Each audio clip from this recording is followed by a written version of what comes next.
अलिबाग जवळ समुद्रात मच्छीमार बोटीला आग लागल्याची घटना घडली आहे। भर समुद्रात बोटीने पेट घेतलाय। या आगीत बोट 80% जळून खाक झाली आहे। बोटीवरील जाळी देखील जळाली आहे। बोटीवर 18 ते 20 खलाशी असल्याची माहिती आता समोर आली आहे।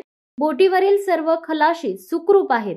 आज सकाळीच ही घटना घडली आहे। मिळालेल्या माहितीनुसार साखरआक्षी गावातील राकेश मारुती गण यांच्या मालकीची ही बोट आहे। दरम्यान आगीचे कारण अद्याप अस्पष्ट आहे। शॉर्ट सर्किटमुळे ही आग लागल्याची प्राथमिक माहिती मिळाली आहे। स्थानिकांच्या मदतीने ही बोट किनाऱ्यावर आणली आहे।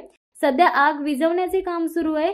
साखरआक्षी येथील राकेश गण यांच्या मच्छीमारी बोटीला समुद्रामध्ये 6 ते 7 नॉटिकल मैल अंतरावर पहाटे 3 ते 4 वाजण्याच्या दरम्यान इलेक्ट्रिक शॉक सर्किट होऊन आग लागल्याची माहिती मिळाली आहे।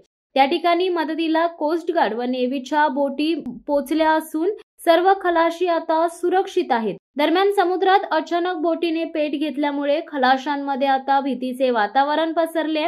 पण आगीची माहिती मिळताच स्थानिकांच्या साथीने बोट समुद्र किनारी नेण्यात आली आहे। शिवसत्ता टाइम्ससाठी धनंजय कवटेकर, अलिबाग। दे धडक बेधडक वृत्त देणाऱ्या आपल्या शिवसत्ता टाइम्स न्यूज चॅनलला लाल बटन दाबून सबस्क्राईब करा आणि बेल आयकॉनला क्लिक करायला विसरू नका।